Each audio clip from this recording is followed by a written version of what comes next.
Hi, it's Dwyer, GamblersAdvisory.com, here with some post-fight thoughts about Kell Brook's victory over Carson Jones. But before I continue, just remember, the opinion you should follow should be your own. Just consider this video to be a second opinion from a complete stranger online. I tip my hat to Kell Brook. This fight, in my opinion, was a fight of the year candidate. If you haven't seen it, you need to see it, because this is the kind of fight that you need to take notes on, that you need to watch closely. Let's talk about the two guys. Carson Jones, going into the fight, a greater than 4-1 underdog, clearly underrated, right? Unlike his opponent going in, he had been in wars. He had been tested, not only in the middle of the ring, but also on the side of the ring, up against the ropes. Unlike his opponent, he had lost close fights. By his own admission, he had taken fights on short notice in his opponent's backyard when he knew little about his opponent and was overmatched, right? He had learned boxing the hard way, the Orlando Salido way, where you're taking fights, you're not passing up opportunities, no one knows your name going in, you're figuring out the sport on the fly. Experience matters. Also, if you keep track of Carson Jones's trainers, you'll know that they changed. In other words, Carson Jones is literally learning from different teachers and different opponents as he comes up. But the one thing you knew with Carson Jones was that he's patient. He's reading you. In other words, he's not a pattern fighter. He's actually adaptive reactive. He's reading you. He's taking what's available. He's going to try to walk you down. He's going to try to break your eggshell so he can come in and execute. And it doesn't matter to him whether he's able to do so in the first round, the 5th round, the 6th round, whatever it takes, he's going to try to walk you down. Now let's talk about Kell Brook. Kell Brook, offensively gifted, hand speed off the page, can put punches together, is usually a front runner, wins several rounds, is far ahead of his opponent. His opponent's looking at his back in the race, right? Explosive. The problem, like many young guys with fastballs, is he's been too explosive. He's never been tested. You don't know what Kell Brook's going to do late in a close fight. You don't even know if Kell Brook knows what to do in various parts of the ring, because he's usually in the middle of the ring. He's the guy who has the other guy up against the ropes. He's not the guy up against the ropes, right? And he's not a guy who's really been seriously hurt, so you don't know really about his chin because you really haven't seen it. You know, most of his opponents give up after 3 or 4 rounds and just play out the string. They can't match Brook's offensive arsenal, his hand speed. Brook's able to rely on his legs for defense. He's not a guy who has to stay up close to you, twist and turn you. In fact, going into this fight, it was an open question on whether Brook even knew how to fight inside. Now, I'll say this fight unfolded in spectacular fashion. Kell Brook comes out and is simply too fast for Carson Jones, right? Carson Jones just cannot match Kell Brook's hand speed. So what Carson Jones is doing, and it's very smart, I'm going to disagree with a boxer I like an awful lot, Darren Barker, who was interviewed during this fight and said that at this level you can't just come in walking straight with your hands up. I thought that was great strategy.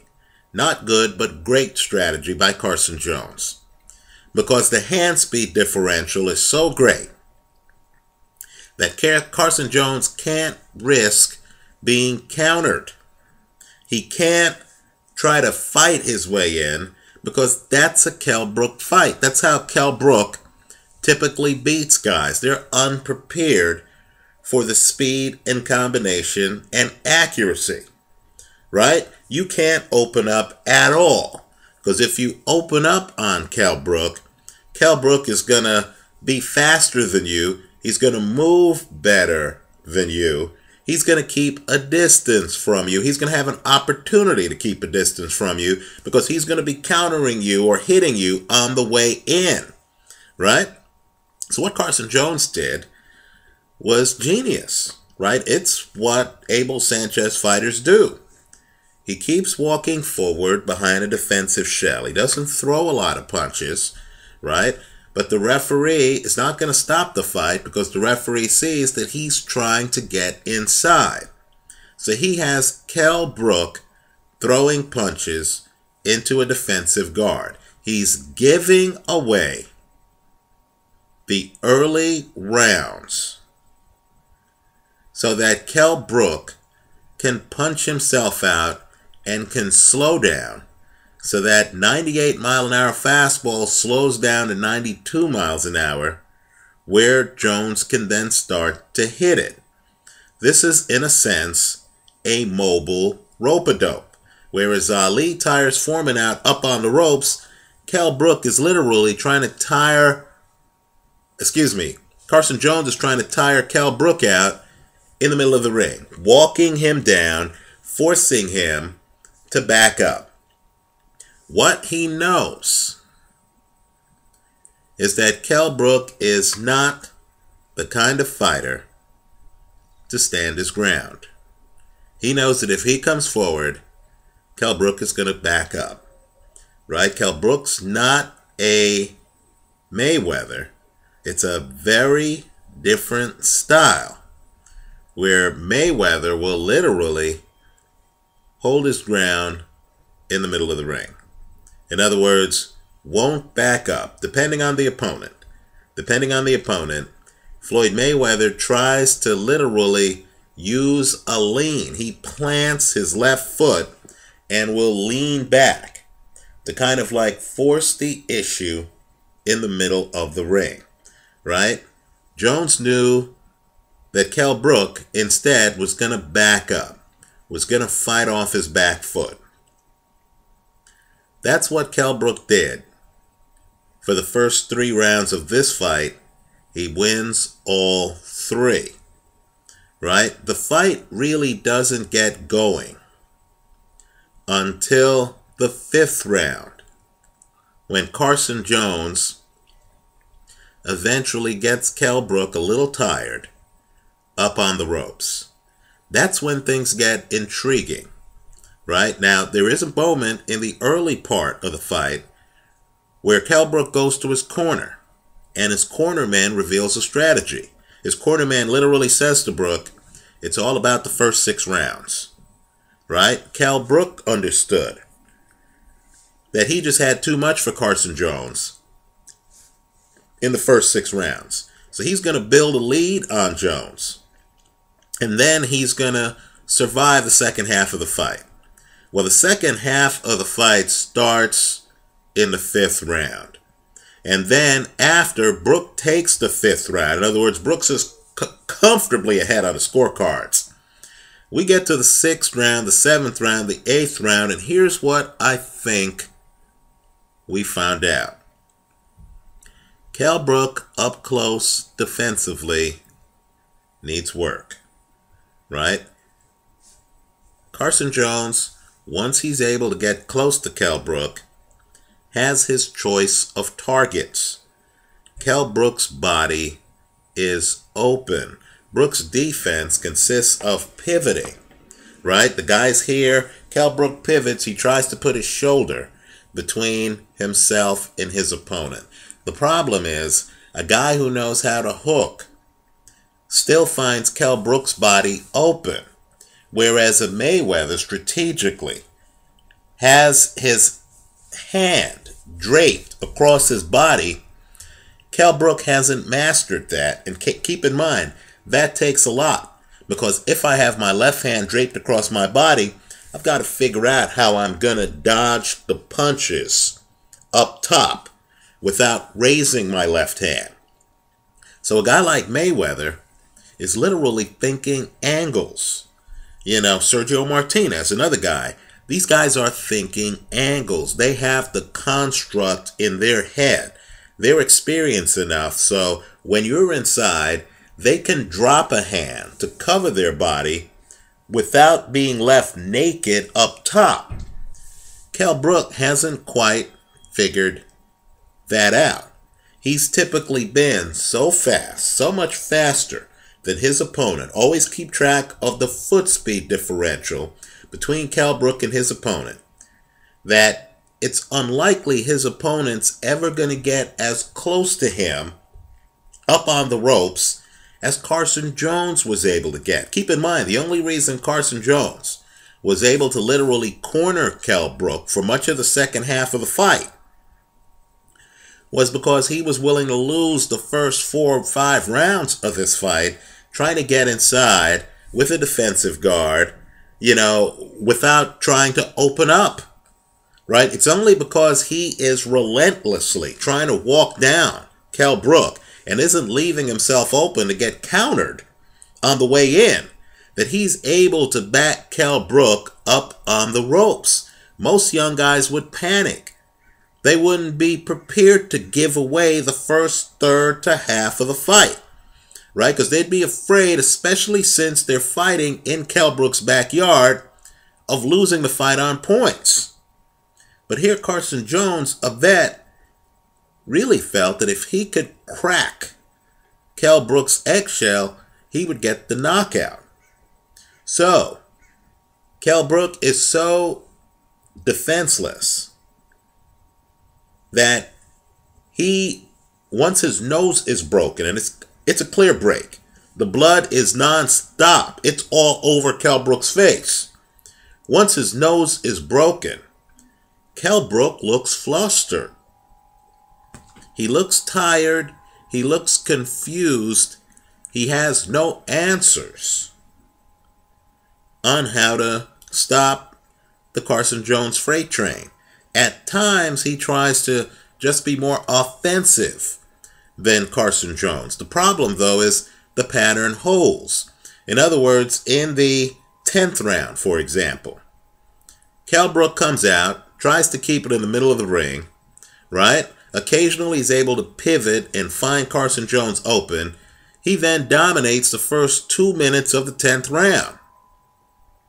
But then Jones's relentless pressure causes him to fold, and he actually gets battered the last 45 seconds of the 10th round.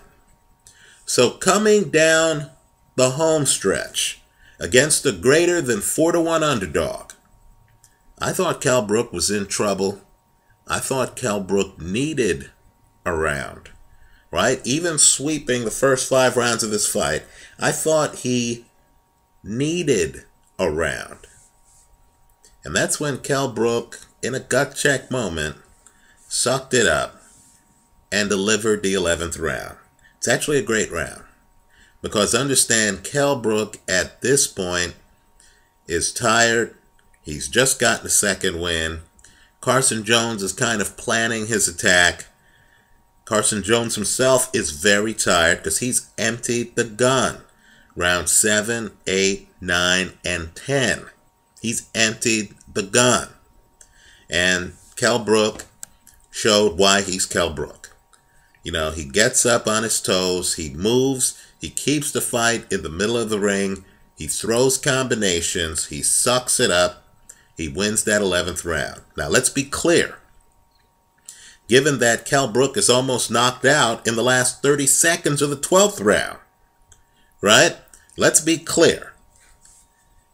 If Kell Brook does not win that 11th round, just look at the scoring on the fight, right? The fight would have been a draw. And this is a fight where Kell Brook won the first 5 rounds of the fight, right? I believe Kell Brook, put it this way, round 4 is close. I'll agree that round 4 is close, but certainly the first 5 rounds of this fight, Kell Brook wins 4 of the 5 rounds, right? He needed that 11th round. He got that 11th round. on just pure will, determination, warrior mentality. Call it what you want. But if I'm a Kell Brook fan today, I realize that my guy's unbeaten record hinged on him sucking it up in the 11th round, because he was facing a freight train. He was literally getting run over. He needed to stop the damage, especially after the last 45 seconds of the 10th round. And somehow he got off the stool and he delivered the round that he needed to have. He got that round. He squeaked this. The margin is so close that, understand, if the 11th round goes the other way, the 114 judge would have ruled the fight for Carson Jones. Now, I haven't seen the scorecards. I'm assuming the 11th round was a sweep by Brook on all three. If so, the judge that had it a tie in a fight where Brook won 4 of the first 5 rounds, the judge that had it a tie would have had the fight for Carson Jones. The judge that had Brook by a 2-point margin would have had it a tie. And then the third judge would have had it by Kell Brook by the narrowest of margins. This fight would have gone down as a tie. Right? If I'm Kell Brook, I look at the 11th round and I say, that's one of the best rounds of my career. Might not look that exciting. Understand, when you're bullet riddled and you're trying to make it over the finish line, that's how you do it. As it was, Kell Brook is lucky that the 12th round didn't go another 45 seconds, because he likely would have been stopped in the fight. Right? This is a guy who this morning, I'm sure, understands he needs to work on his inside game, both offensively and defensively. Right? Literally, look at Carson Jones's body punches. It seems to me the secret to Kell Brook is simply finding a way to get inside. And understand, there are fighters out there with much quicker hands than Carson Jones, who would be able to, while coming inside, throw short hooks. Right? I'm not sure if Floyd Mayweather these days has the legs he had when he was younger. But I would encourage you to look at Floyd Mayweather against Diego Corrales. You'll see a guy coming inside. Mayweather, believe it or not, is a stalker in that fight. You'll see Mayweather coming forward, right? Busting up a guy on his way in. And then, of course, doing work on the way in. Body punches and stuff like that. The Diego Corrales fight is a Mayweather left hook fest. But don't lose sight of the body punches Mayweather throws in that fight. All I'm saying is the blueprint on Kell Brook was established yesterday. Brook's not always going to be 26. He's not always going to have the legs to stay away. As he slows down, he's going to have to figure out how to defend himself when his back's up on the ropes, how to clinch. That's another one. He gets his nose broken, right? Carson Jones is in front of him, and he couldn't tie up Carson Jones, right? The way Mayweather tied up Shane Mosley when he gets his bell rung, Kell Brook has to learn, literally on demand. It's a skill to tie up his opponent. And the problem is, it's hard for knockout punchers to learn that skill because they're rarely in the position where they've had their bell rung and they need to tie you up, right?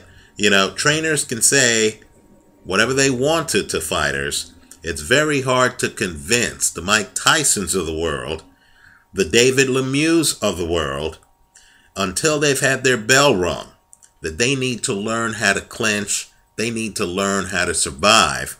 Kell Brook needs those survival skills. When Kell Brook's back's up on the ropes, he's not Kell Brook. Carson Jones was the better fighter in close. And in terms of stamina, all I'm saying is Kell Brook barely made it to the finish line in the 12th round. He's fortunate for that 11th round. Kell Brook needs to realize that when a fighter hits him in the stomach as much as Carson Jones did, he's going to have stamina problems, right? He has to find a way to pace himself. He has to find a way to win slow rounds, right? He has to find a way, quite frankly, to lean on his opponent to catch a breather.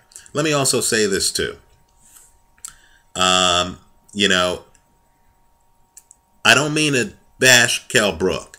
He's a world-class talent. Make no mistake about it. He's a major player at 147. But understand that a greater than 4-to-1 underdog just came to his house, fought him in his backyard, gave away 4 of the first 5 rounds, and yet was still around late for a photo finish in a fight where he's the one who hurt Kell Brook in the last 30 seconds of the 12th round, right? This is razor close. What happens when Kell Brook fights in somebody else's house? What happens when he doesn't have the thousands of people there to support him? His back hits the ropes. He's getting drilled in the midsection like he was in this fight, right? Guys with great fastballs can look awfully limited when they face fastball hitters, right? You need to develop an off-speed pitch. You need to develop a curveball. You need to figure out, even if you're as dominant as Kell Brook is early in fights, especially in the middle of the ring, you need to figure out how to operate on the side of the ring, inside, whether your back's up on the ropes or whether you're the guy with the other guy back up on the ropes, right? Kell Brook, not a body puncher. Let's just say, like most fighters, Kell Brook has holes in his game. Carson Jones, I'll just say this to the gamblers. I know there's a group out there that's going to say, hey, well, Kell Brook won the fight. Kell Brook won the fight. Look, all I can say is keep track of the underrated fighters. Carson Jones, curiously, was a greater than 4-to-1 underdog in this fight. As he goes forward, and keep in mind, this fight wasn't in Oklahoma.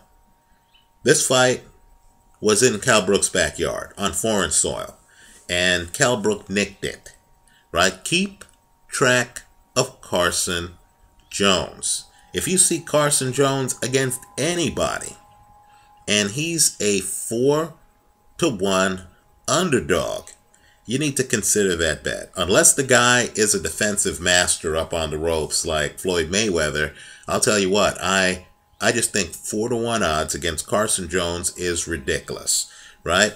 A loss is not a loss. It is for gamblers, but for boxers, don't look at Carson Jones's record. Look at what he actually does in the ring. I'm sure today, if they're honest with themselves, the Kell Brook people understand that he was lucky to get out of there with the win. That even in his home stadium, in his home city, he had to suck it up with a gut check 11th round just to nick a fight where one judge had it a draw and the other judge had it 115-113, right? Let me know what you think. Leave your comments for me here online. Visit us at gamblersadvisory.com. Thanks for stopping by.